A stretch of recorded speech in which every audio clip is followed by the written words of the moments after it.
Bismillahirrahmanirrahim. Assalamualaikum warahmatullahi wabarakatuh. Perkenalkan, nama saya Elviani Nugraha, kelas 29C, merupakan perwakilan dari kelompok 1. Baik, pada kesempatan hari ini saya akan menjelaskan mengenai siklus hidrologi. Siklus hidrologi merupakan salah satu 4 siklus dari biogeokimia yang berlangsung di bumi. Siklus air ini atau siklus hidrologi ini menjadi bagian dari siklus biogeokimia. Siklus hidrologi merupakan siklus atau sirkulasi air yang berasal dari permukaan bumi yang menuju ke atmosfer dan kembali lagi menuju ke permukaan bumi. Siklus ini terjadi secara terus-menerus karena bentuknya yang memutar dan berlangsung secara terus-menerus sehingga pada saat ini kita tidak pernah kekurangan air. Baik, kita akan membahas tentang mengenai bagaimanakah proses siklus hidrologi itu. Siklus hidrologi itu ketika pada suatu saat adanya pemanasan yang berasal dari sinar matahari, maka air tersebut yang ada di laut akan menguap melalui proses yang namanya evaporasi. Apa sih itu evaporasi? Evaporasi itu merupakan peristiwa berubahnya air yang ada di permukaan bumi yang menjadi uap air kemudian naik ke lapisan atmosfer. Evaporasi ini terjadi karena temperatur yang cukup tinggi sehingga molekul air yang ada di permukaan bumi akan memperoleh energi yang cukup banyak untuk memisahkan diri dari air laut yang ada di permukaan. Kemudian penguapan juga terjadi pada tumbuhan atau jasad hidup yang dikenal dengan transpirasi. Transpirasi ialah penguapan, namun penguapan ini terjadi dari jaringan hidup yang berupa tanaman yang terletak di permukaan tanah. Proses transpirasi ini terjadi akibat penguapan air tanah yang diserap akar tumbuhan, kemudian dialirkan melalui batang hingga sampai ke permukaan. Kemudian daun tersebut akan menguap ke atmosfer. Faktor yang mempengaruhi transpirasi adalah suhu, pergerakan angin, kelembapan udara, kelembapan tanah, dan jenis tanaman. Ketika proses evaporasi dan transpirasi berlangsung secara bersamaan, maka proses ini disebut dengan evapotranspirasi. Faktor yang mempengaruhi dari faktor ini yaitu meningkatnya suhu, radiasi matahari, dan pergerakan yang meningkatkan kelembaban. Selain itu terjadi juga penguapan pada gunung yang terjadi pada puncak gunung yang disebut dengan sublimasi. Sublimasi ini merupakan penguapan yang terjadi di kutub atau puncak gunung di mana adanya proses perubahan es menjadi uap air tanpa mengalami fase cair terlebih dahulu.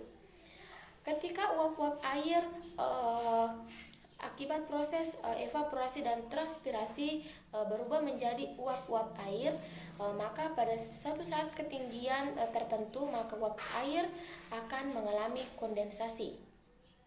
Kondensasi ialah perubahan wujud uap air menjadi partikel-partikel.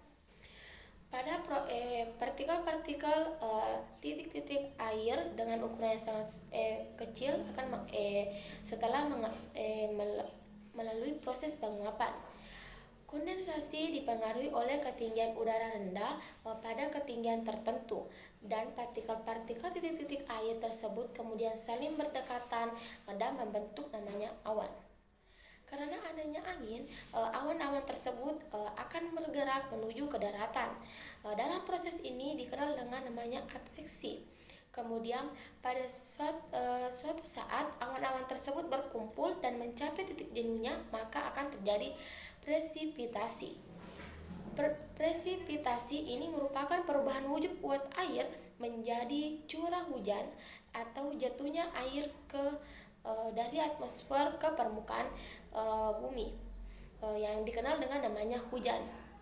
Karena presipitasi terjadi di daratan, maka awan akan menghasilkan curahan yang berupa air.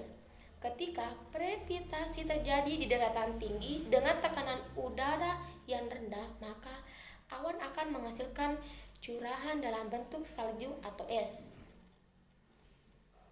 Akibat presipitasi, sebagian dari hujan jatuh di permukaan bumi itu akan berinfiltrasi.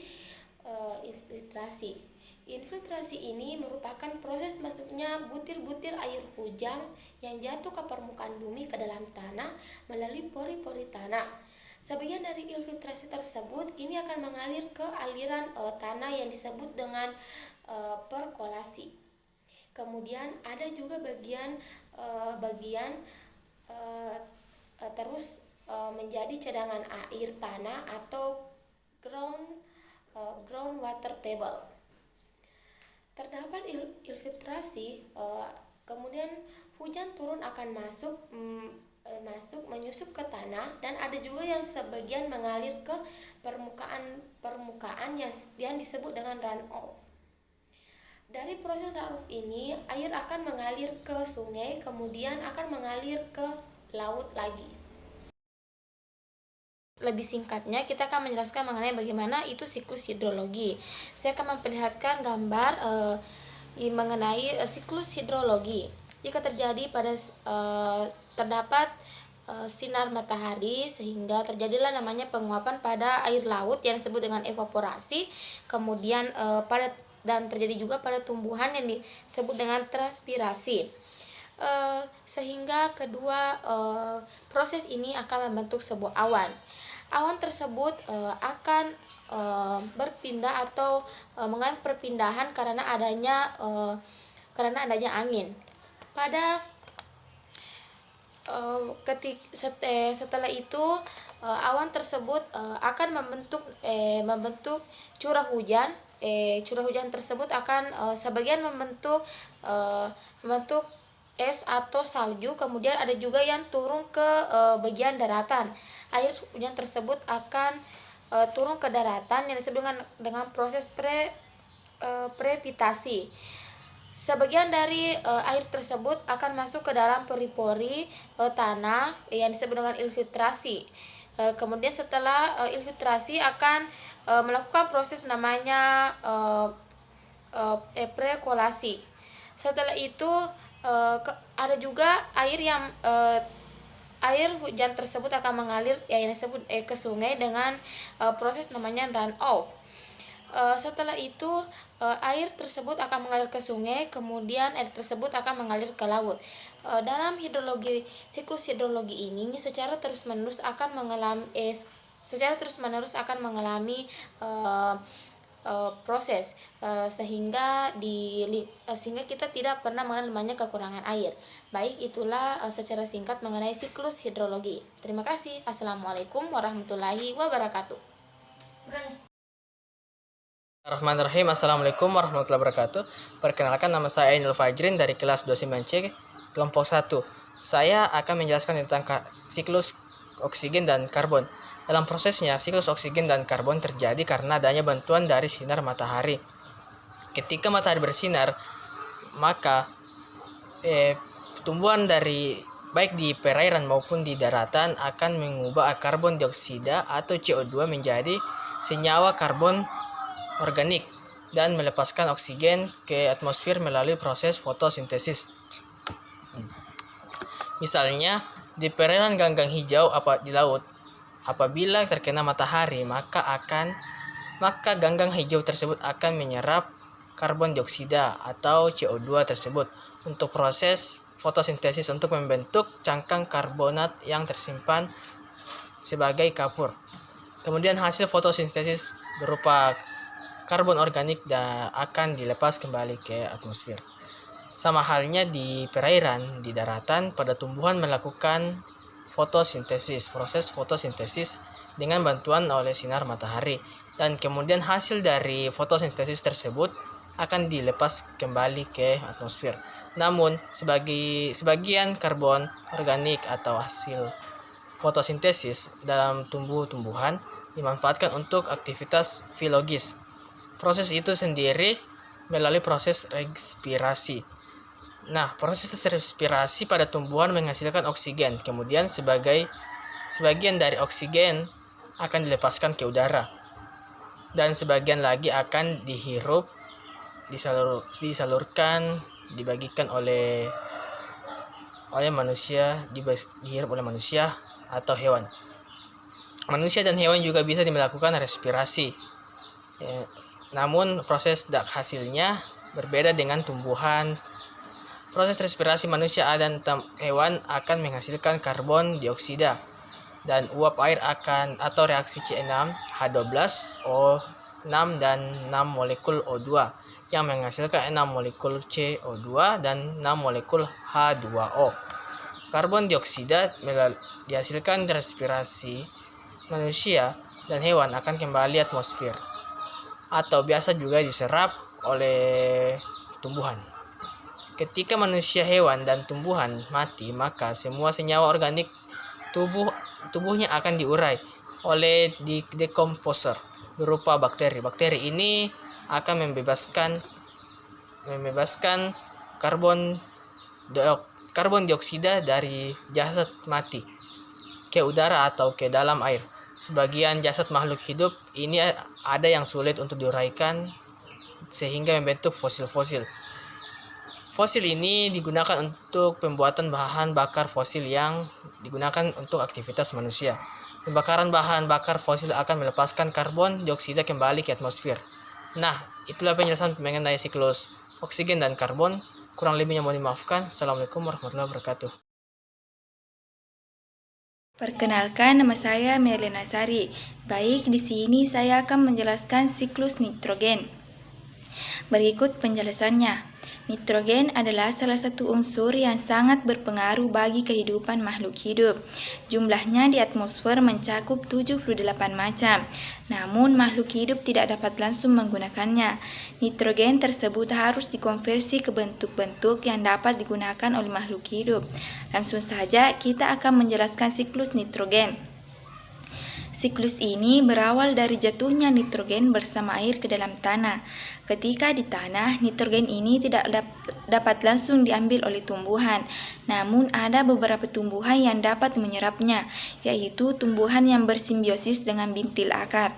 Setelah diproses oleh bintil akar, nitrogen ini akan diubah amonium. Proses itu disebut dengan fiksasi nitrogen. Setelah difiksasi yang berubah menjadi amonium, diubah lagi bakteri Nitrisomonas menjadi nitrat. Proses ini disebut dengan nitrifikasi, di mana nitrat ini unsur yang dapat digunakan oleh semua tumbuhan. Tumbuhan dapat menggunakannya untuk berfotosintesis sehingga langsung digunakan. Proses ini disebut dengan asimilasi.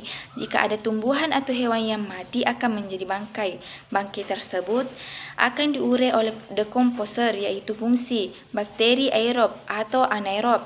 Nah, hasil uraian tersebut akan menjadi amonium sehingga kembali mendaur ulang yang akan bernitrifikasi. Kemudian nitrat akan menjadi nitrogen bebas oleh bakteri denitrifikasi.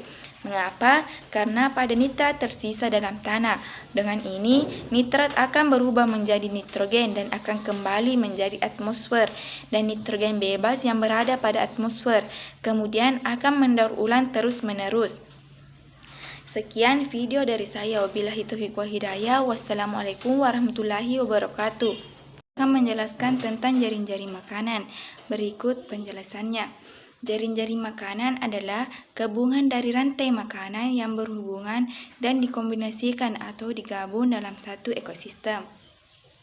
Jaring-jaring makanan menunjukkan hubungan antara semua konsumen dan produsen yang hidup di dalam ekosistem tertentu. Konsumen puncak seperti elang, harimau, beruang, dan serigala biasanya tidak dimangsa, kecuali diburu oleh manusia. Konsumen puncak tersebut biasanya mati dengan sendirinya dan sisa tubuhnya diuraikan oleh pengurai. Berikut salah satu contoh jaring-jaring makanan dalam ekosistem sawah. Pada gambar tersebut terbagi atas dua produsen.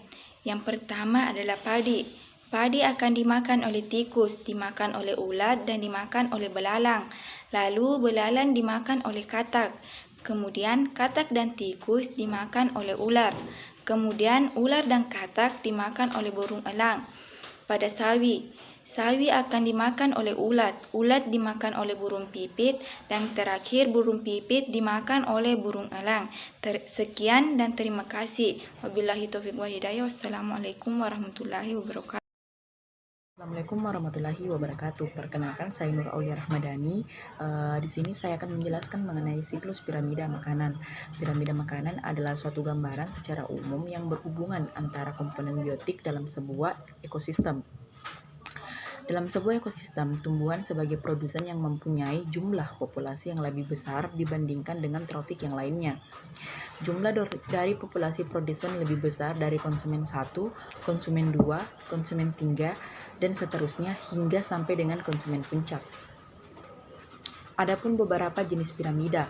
Yang pertama yaitu ada piramida populasi. Piramida ini menggambarkan bahwa organisme yang menempati tingkat trofik lebih rendah mempunyai populasi yang lebih besar dibandingkan dengan organisme yang bertingkat trofik lebih tinggi. Selanjutnya yang kedua yaitu piramida biomasa. Piramida ini terbagi atas dua. Yang pertama, piramida tegak, yaitu piramida yang massa gabungan dari semua produsen lebih besar daripada massa gabungan dari setiap tingkatan konsumennya. Piramida ini biasanya menggambarkan suatu ekosistem darat. Selanjutnya, piramida terbalik.